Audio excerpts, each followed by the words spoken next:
नारायणाय नारायणं नमस्कृते नरं चैव नरोत्तमं देवीं सरस्वतीं व्यासं ततो जयमुदीरयते। प्रस्तुत प्रसंग पद्म पुराण से लिया गया है, जहां पे पुरुषोत्तम मास की कमला एकादशी का महत्व में दिया हुआ है। अब पुरुषोत्तम मास देखिए 3 वर्ष में एक बार आता है।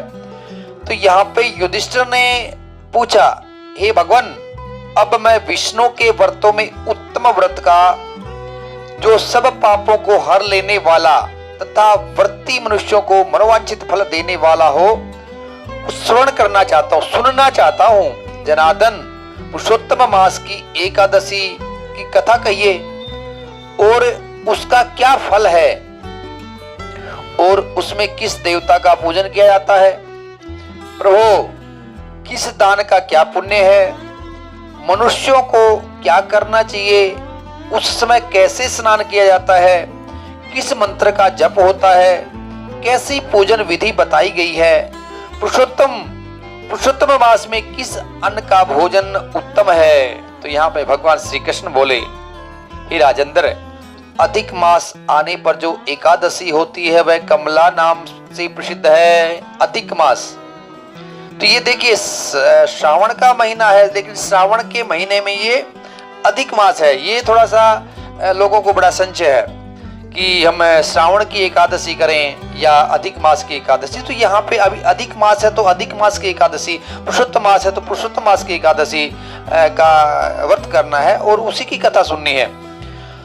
वह तिथियों में उत्तम तिथि है, उसके व्रत के प्रभाव से लक्ष्मी अनुकूल होती है। उस दिन ब्रह्म मुहूर्त में उठ करके भगवान पुरुषोत्तम का स्मरण करें और विधि पूर्वक स्नान करके व्रती पुरुष व्रत का नियम ग्रहण करें। विधि पूर्वक स्नान में देखिए, अगर आपको आंवला मिल जाता है तो आंवला का थोड़ा सा जल, आंवला का थोड़ा सा रस उसमें डाल सकते हैं, या फिर थोड़ा सा गंगा जल ले लीजिए, गंगा जल मिला करके और उससे स्नान करिए तो उसका फल अधिक रहेगा। घर पर जप करने का 1 गुना। नदी, यही बातें शिव महापुराण में भी आती हैं, जो कि हमने भाग नंबर 4 में शिव कथा में डाला था अभी। तो घर पर जप करने का 1 गुना, नदी के तट पर 2 गुना, गौशाला में सहस्त्र गुना, अग्निहोत्र ग्रह में 1100 गुना और शिव के क्षेत्रों में, तीर्थों में, देवताओं के निकट तथा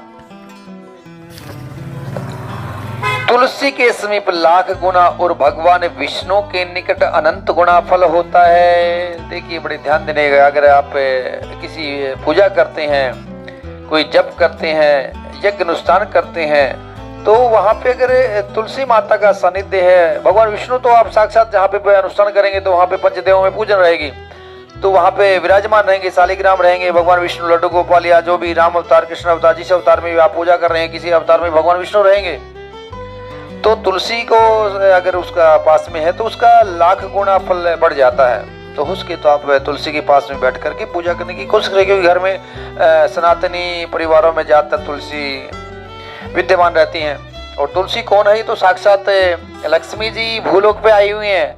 अब श्रीमद् देवी भागवत को उठाइए, उसमें पूरा किस प्रकार से आपस में श्राप मिला हुआ है और किस प्रकार ये तुलसी माता यहाँ पे विराजमान है, उसका वर्णन हम करेंगे कभी आगे।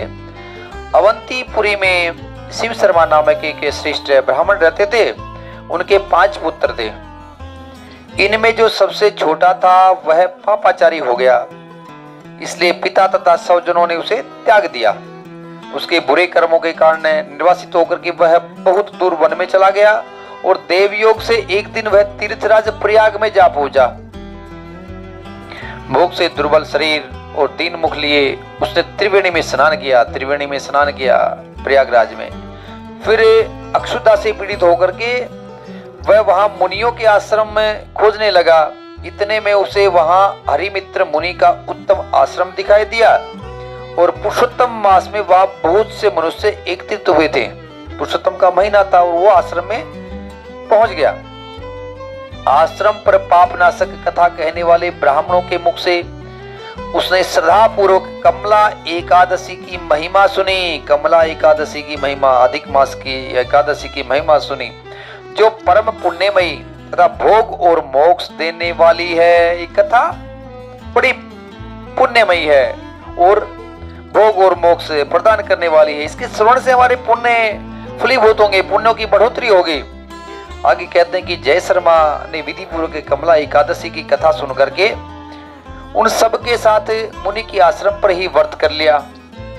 जब आधी रात हुई तो भगवती लक्ष्मी उसके पास आकर के बोली, देखिए महाराज, भगवती लक्ष्मी जी साक्षात वहां पे प्रकट हो जाती है, उसके सामने आ जाती हैं और कहती हैं कि हे ब्राह्मण, इस समय कमला एकादशी के व्रत के प्रभाव से मैं तुम पर बहुत प्रसन्न हूं और देवाधिदेव श्री हरि की आज्ञा पाकर के वैकुंठ धाम से मैं आई हूं और मैं तुम्हें वर देना चाहती हूं।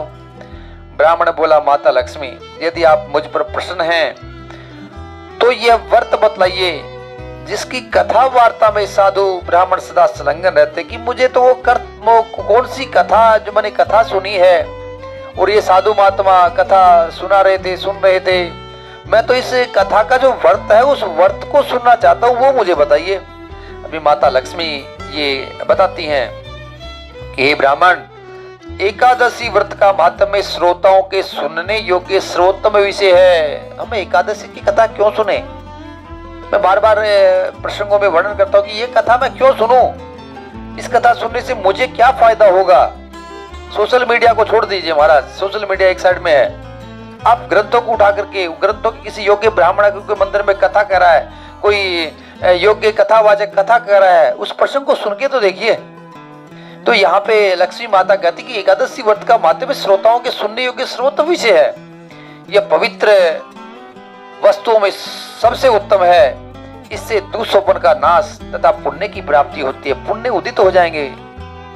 अतः इसका यत्न पूर्वक श्रवण करना चाहिए, सुनना चाहिए। क्यों सुनना चाहिए, समझ में आ गया होगा माता लक्ष्मी क्या कह रही हैं। उत्तम पुरुष श्रद्धा से युक्त होकर के एक या आधे श्लोक का पाठ करने से भी करोड़ों महापातकों से तत्काल मुक्त हो जाता है। पाठ करने से तो कितने कितने पातक तत्काल भस्म हो जाते हैं, उनसे मनुष्य मुक्त हो जाता है। जैसे मासों में पुरुषोत्तम मास, पक्षियों में गरुड़ और नदियों में गंगा श्रेष्ठ है, उसी प्रकार तिथियों में द्वादशी तिथि उत्तम है। यहाँ पे कहीं द्वादशी तिथि का वर्णन आता है और यहाँ पे एकादशी का भी महिमा यहीं पे इसमें साक्षात इसमें शामिल किया हुआ है।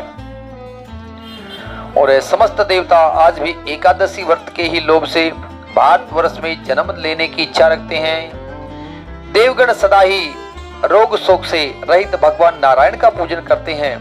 जो लोग मेरे प्रभु भगवान नारायण के नाम का सदा भक्ति पूर्वक जप करते हैं उनकी ब्रह्मा आदि देवता सर्वदा पूजा करते हैं। भगवान नारायण ओम नमो नारायणाय, ओम नमो नारायणाय सच्चिदानंद रूपाय विश्वोत्पत्त्यादि हेतवे तापत्रय विनाशाय श्री कृष्णाय वयम नमः। भगवान नारायण का जप करते रहिए, उनका गुणगान करिए, गोपाल सहस्त्र नाम का पाठ करिए, विष्णु सहस्त्र नाम का पाठ करिए। जो मेरे प्रभु भगवान नारायण के नाम सदा भक्ति पूर्वक जप करते रहते हैं उनकी ब्रह्मादि देवता सर्वदा पूजा करते रहते हैं। जो लोग श्री हरि के नाम जप में संलग्न हैं, उनकी लीला कथाओं के कीर्तन में तत्पर हैं तथा निरंतर श्री हरि की पूजा में प्रवृत्त रहते हैं, वे मनुष्य कलयुग में कृतार्थ हैं। यदि दिन में एकादशी, बड़ा ध्यान दीजिए, दिन में एकादशी है और द्वादशी हो तथा रात्रि बीतते बीतते त्रयोदशी आ जाए, त्रिस्पर्शा हो जाती है महाराज ये, तो उस त्रयोदशी के पारण में 100 यज्ञों का फल प्राप्त होता है। वैसे तो त्रयोदशी को पारण नहीं किया जाएगा, ध्यान देना। पारण आपको एकादशी का व्रत करते हैं तो द्वादशी को ही करना पड़ेगा।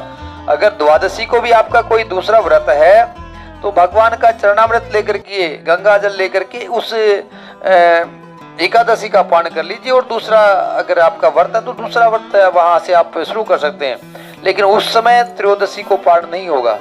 लेकिन अगर यहाँ पे त्रयोदशी स्पर्श कर रही है तो ये त्रिस्पर्शा एकादशी हो जाती है और उसका पुण्य है 100 यज्ञों का फल प्राप्त होता है। 100 यज्ञ व्रत करने वाला पुरुष चक्र सुदर्शनधारी देवादिदेव विष्णु के समक्ष निमांकित मंत्र का उच्चारण करके भक्ति भाव से संतुष्ट चित्त होकर के उपवास करे। वह मंत्र इस प्रकार है, एकादश्याम निराहार है स्थित्वा हम परे अन्ने भोक्ष्यामि पुंडरीकाक्षे शरणम में भवाच्युत। हे कमल नयन, हे भगवान अच्युत, मैं एकादशी को निराहार रह करके दूसरे दिन भोजन करूंगा, आप मुझे शरण दें। तत्पश्चात ये मतलब सुबह आपको एक भगवान के सामने ऐसे संकल्प करना है कि मैं निराहार रह करके एकादशी का व्रत करूंगा, आप में मेरा व्रत सफल करना, मेरा व्रत पूर्ण करना। उसके बाद व्रत करने वाला मनुष्य मन और इंद्रियों को वश में करके गीत वाद्य नृत्य और पुराण पाठ आदि के द्वारा रात्रि में भगवान के समक्ष जागरण करें। देखिए सुबह पूजन की मैंने विधि डाल रखी है कि पूजन भगवान का, विष्णु भगवान का एकादशी के दिन किस प्रकार कर सकते हैं। तो एकादशी महात्म्य में भाग 1 से लेकर के जितने भी दे रखे उनको आप एक बार रेफर कर सकते हैं। और रात्रि का जागरण का बड़ी महिमा है, उसका भी हमने एक वीडियो किसी पुराण से उठा करके डाला हुआ है, उसको भी आप रेफर कर सकते हैं। और जागरण की महिमा क्या, आगे भी हम इसको देंगे कि जागरण रात को करने से कितना पुण्य बढ़ते हैं। फिर द्वादशी के दिन उठ करके स्नान के पश्चात जितेंद्रिय भाव से विधि पूर्वक श्री विष्णु का पूजन करना चाहिए। एकादशी को तो पूजन आपने हमको करना ही है, द्वादशी को भी हमको भगवान विष्णु का पूजन करना है सुबह उठ करके। एकादशी को भगवान को पंचामृत से नहा करके मतलब पंचामृत से स्नान करवाना है। और द्वादशी को केवल दूध से स्नान कराने की से श्री हरि सायुज्य प्राप्त होता है। भगवान को देखिए अगर हो सके तो पंचामृत स्नान एकादशी को तो करवाएं, द्वादशी को भी आप पंचामृत स्नान करो, क्योंकि द्वादशी को भी जो अगर दूध से अगर स्नान कराते हैं तो उसकी बड़ी महिमा है। तो पंचामृत स्नान करने की और बड़ी महिमा आता है, क्योंकि दूध से स्नान कराने से 10 गुना ज्यादा फल दही का, उससे ज्यादा घी का, उससे ज्यादा 10 गुना फल शहद का, उससे ज्यादा 10 गुना फल शर्करा स्नान का हो जाता। तो ये ऐसे 10 गुना फल बढ़ता जाता है। ये भी किसी अन्य पुराण में वर्णन आता है। उसके बाद कहते हैं कि पूजा करके भगवान से इस प्रकार प्रार्थना करें, हे केशव, मैं ज्ञान रूपी रतुंधी से अंधा हो गया, आप इस व्रत से प्रसन्न हो और प्रसन्न होकर के मुझे ज्ञान दृष्टि प्रदान करें। इस प्रकार देवताओं के स्वामी देवादिदेव भगवान गदाधर से निवेदन करके भक्ति पूर्वक ब्राह्मणों को भोजन कराएं तथा उन्हें दक्षिणा दें। देखिए द्वादशी के दिन अगर भगवान विष्णु का आप विधि विधान से किसी योग्य ब्राह्मण को बुला करके पूजन करवाते हैं तो शिव महापुराण में एक प्रसंग आता है कि 12 प्रकार के दान बताए गए कि हर महीने में एक एक दान देना है। अगर वो दान हम नहीं दे सकते हैं, उसके बदले में अगर द्वादशी को भगवान विष्णु का षोडशोपचार पूजन हो जाता है तो उन दानों के समकक्ष फल प्राप्त हो जाता है। तो द्वादशी को अगर हो सके तो आप योग्य ब्राह्मण को बुला करके भगवान का विधि विधान से पूजन करवाना। अगर ऐसा नहीं हो सकता तो आप खुद पूजन करें और ब्राह्मण को भोजन के नाम का आप सीधा निकाल दो और वो ब्राह्मण को दे दो, उसमें जो भी अपने इच्छा अनुसार दक्षिणा दे करके। उसके बाद भगवान नारायण के शरणागत होकर के बलि वैष्णव देव की विधि से पंच महायज्ञों का अनुष्ठान करके स्वयं मौन होकर के अपने बंधु बांधवों के साथ भोजन करें। इस प्रकार जो शुद्ध भाव से पुण्य में एकादशी का व्रत करता है वह पुनरावृत्ति से रहित वैकुंठ धाम को प्राप्त होता है। ये बातें कौन कर रही हैं? लक्ष्मी जी ने कहा उस ब्राह्मण को। तो भगवान श्री कृष्ण कहते हैं कि राजन, ऐसा कहकर के लक्ष्मी देवी उस ब्राह्मण को वरदान दे करके अंतर्ध्यान हो गई। फिर वह ब्राह्मण भी धनी होकर के पिता के घर पर आ गया, धनवान बन गया। माता लक्ष्मी की कृपा, इतनी तो देवी की कृपा तो इतनी बड़ी या देवी सर्वभूतेषु लक्ष्मी रूपेण संस्था नमस्तस्यै नमस्तस्यै नमस्तस्यै नमो नमः। इस प्रकार जो कमला का उत्तम व्रत करता है तथा एकादशी के दिन इसका महात्म्य सुनता है वह सब पापों से मुक्त हो जाता है। युधिष्ठिर ने बोले अभी, हे जनार्दन, पाप का नाश और पुण्य का दान करने वाली एकादशी के माध्यम का पुनः वर्णन कीजिए। देखिए पाप नाश के उपाय हमने एक वीडियो डाला हुआ है। एकादशी, गो और ब्राह्मण, ये 3 पाप नाश बताए गए हैं। शायद वराह पुराण से वो प्रसंग लिया था हमने। तो यहाँ पे पूछते हैं कि उसका वर्णन कीजिए जिससे इस लोक में करके मनुष्य परम पद को प्राप्त होता है। एकादशी का महात्म्य में पूछते हैं तो भगवान श्री कृष्ण ने कहा कि राजन, शुक्ल या कृष्ण पक्ष में सभी एकादशी प्राप्त हो उसका परित्याग नहीं करें। देखिए कोई कोई बोलते हैं कि नहीं हमको तो शुक्ल पक्ष की एकादशी करते हैं, हम तो कृष्ण पक्ष की नहीं करते, हम तो कृष्ण पक्ष की एकादशी करते हैं, शुक्ल पक्ष की नहीं करते। नहीं, हमने पहले भी पुराने प्रसंगों में वर्णन किया है। कोई कोई एकादशियों में ऐसे मुहूर्त बनते हैं, ऐसे योग बनते हैं कि उनका पुण्य करोड़ों जन्मों के पापों को हर लेता है। तो कोई भी शुक्ल पक्ष हो या कृष्ण पक्ष हो, दोनों पक्षों की एकादशी करनी चाहिए, क्योंकि एकादशी के दिन अन्न के अंदर पाप का निवास है। अन्न के अंदर तो अन्न, अगर वो जो आप एकादशी नहीं कर रहे हो, आप अन्न खा रहे हो, आप चावल खा रहे हो, तो वो पाप आपके शरीर में प्रवेश करेगा। तो इसलिए आपको एकादशी, दोनों पक्षों की एकादशी करने की हम सलाह देते हैं, क्योंकि वह मोक्ष रूप सुख को बढ़ाने वाली हैं। और कलयुग में तो एकादशी ही भव बंधन से मुक्त करने वाली, संपूर्ण मनोवांछित कामनाओं को देने वाली तथा पापों का नाश करने वाली है। गो ब्राह्मण और एकादशी, एकादशी तो पापों का नाश करने वाली है। एकादशी रविवार को किसी मंगलमय पर्व के समय अथवा संक्रांति के ही दिन क्यों न हो, सदा ही उसका व्रत करना चाहिए, कभी भी पड़े।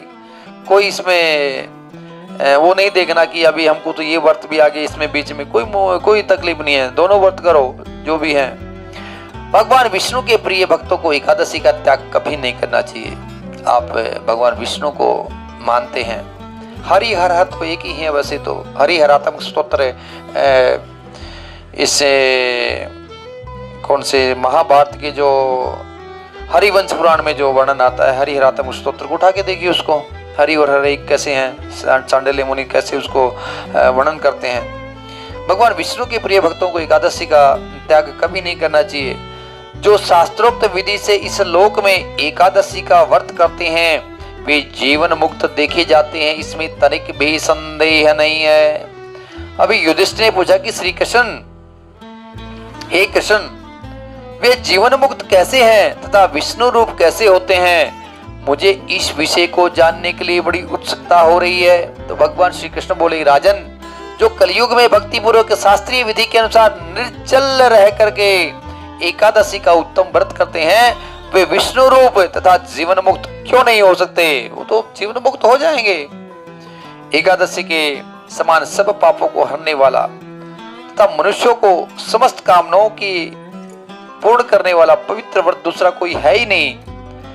आगे कहते कि 10वें को एक बार भोजन, एकादशी को निर्जल व्रत और द्वादशी को पान करके मनुष्य श्री विष्णु के समान हो जाते हैं। एकादशी देखिए विधि, यही विधि ऐसे दूसरे पुराणों में भी वर्णन है कि दशमी के दिन हमको एक बार भोजन करना चाहिए, लेकिन प्रैक्टिकल वे से ऐसा नहीं हो पाता है। और एकादशी को हम निर्जल व्रत करें तो फलाहार रह करके करते हैं, और द्वादशी को पान है। ये बात ठीक है कि द्वादशी को तो पान करना ही है। तो इस प्रकार भगवान विष्णु का ये जो एकादशी का व्रत का ये चर्चा कर रहे हैं। तो आगे पुरुषोत्तम मास की जो एक कमला एकादशी था, तो उसके बाद कामदा एकादशी का वर्णन है कि जो आगे जो दूसरा पक्ष आएगा, पुरुषोत्तम मास के द्वितीय पक्ष की जो एकादशी का नाम है वो कामदा एकादशी है। जो श्रद्धा पूर्वक कामदा के शुभ व्रत का अनुष्ठान करता है वह इस लोक और परलोक में भी मनोवांछित वस्तु को पा जाता है। इस लोक में भी मनोवांछित फल पा जाता है, और आगे जिस भी लोक में जाएंगे मनोवांछित वस्तुओं को प्राप्त करेंगे। यह कामदा पवित्र पावन महापातक नाशिनी तथा व्रत करने वालों को भोग एवं मोक्ष प्रदान करने वाली है। नृश्रेष्ठ कामदा एकादशी को विधि पूर्वक पुष्प, धूप, नैवेद्य तथा फल आदि के द्वारा भगवान पुरुषोत्तम की पूजा करनी चाहिए। भगवान पुरुषोत्तम की जितना हो सके आप षोडशोपचार, दशोपचार, पंचोपचार वो भी नहीं है तो जल के छींटे मार करके पूजा कर लो, लेकिन पूजा करो, कुछ भी करो। व्रत करने वाला वैष्णव पुरुष 10वीं तिथि को कांसे के बर्तन, यहाँ पे ध्यान देना, 10वीं तिथि को कांसे के बर्तन, उड़द, मसूर, चना, कोदो, साग, मधु, पराया अन्न, 2 बार भोजन तथा मैथुन, इन 10 का परित्याग कर दे। ये 10 चीजों का त्याग 10वीं तिथि को कर देना चाहिए। उसी प्रकार से एकादशी को क्या त्याग करना है? जुआ, निद्रा, दिन में तो वैसे भी सोना लक्ष्मी को घर में बुलावा देना है, दिन में नहीं सोना चाहिए। जुआ, निद्रा, पान के पत्ते में तो दरिद्रता का वास कैसे है, हमने एक वीडियो डाला हुआ है, आप उसको रेफर कर सकते हैं। दातुन, शिव महापुराण में भी वर्णन आता है, जिस दिन आप व्रत करते हो उस दिन दातुन नहीं करने चाहिए। पराई निंदा, चुगल, चोरी, हिंसा, मैथुन, क्रोध और असत्य भाषण, ये 11 दोषों को त्याग दें। मतलब 10वीं को क्या त्यागना है, 10 का परित्याग करना है, और एकादशी को ये 11 चीजें बताई हैं उनका त्याग करना है। और तथा द्वादशी के दिन कांसी का बर्तन, उड़द, मसूर, तेल, असत्य भाषण, व्यायाम, परदेश गमन, 2 बार भोजन, मैथुन और बल की पीठ पर सवारी, पराया अन्न तथा साग, इन 12 वस्तुओं को त्याग करें। पराया महाराज, पराया अन्न बड़े सोच समझ के लेना चाहिए, बड़ी ग्रंथों में बड़ी महिमा है। ब्राह्मण दूसरे के घर पे अन्न खा के आता है, वो उसका कर्म है, लेकिन उसको यजमान को भी कैसे उसका फल मिले और ब्राह्मण को भी कैसे फल मिले, वो कैसे उसको पचाता है, वो कैसे जप करता है उसके बदले में और कैसे उसको पचाता है, बड़ा लंबी महिमा पड़ जाती है। हम उसमें घुसना नहीं चाहते इन चीज़ों में, क्योंकि वस्तु उनको इनका वर्णन तो आ जाता है, लेकिन हम उस प्रसंग को उठाना नहीं चाहते, बार बार याद आ जाते हैं हमारे दिमाग में बातें। लेकिन राजन, जिन्होंने इस विधि से कामदा एकादशी का व्रत किया और रात्रि में जागरण करके श्री पुरुषोत्तम की पूजा की है, रात्रि में जागरण की बड़ी महिमा है, उठाइए प्रसंग पहले वाले वीडियो से। जागरण करके श्री पुरुषोत्तम की पूजा की है, वे सब पापों से मुक्त हो परम गति को प्राप्त होते हैं। इसके पढ़ने और सुनने से सहस्त्र गोदान का फल मिलता है। इसके क्यों सुने हम, 1000 गोदान का फल मिलता है। और गोदान किया हुआ कहां पे काम आएगा महाराज, गरुड़ पुराण, त्रिवेणी को पार सिर्फ गोदान ही करवाएगा। ये गौ का दान है, ये गौ माता वहां पे त्रिवेणी के किनारे पे मिलेगी और यही त्रिवेणी को पार कराएंगी। तो ये सुनने से हमको हजारों गोदान का फल प्राप्त होता है। ओम नमो नारायणाय, ओम नमो भगवते वासुदेवाय।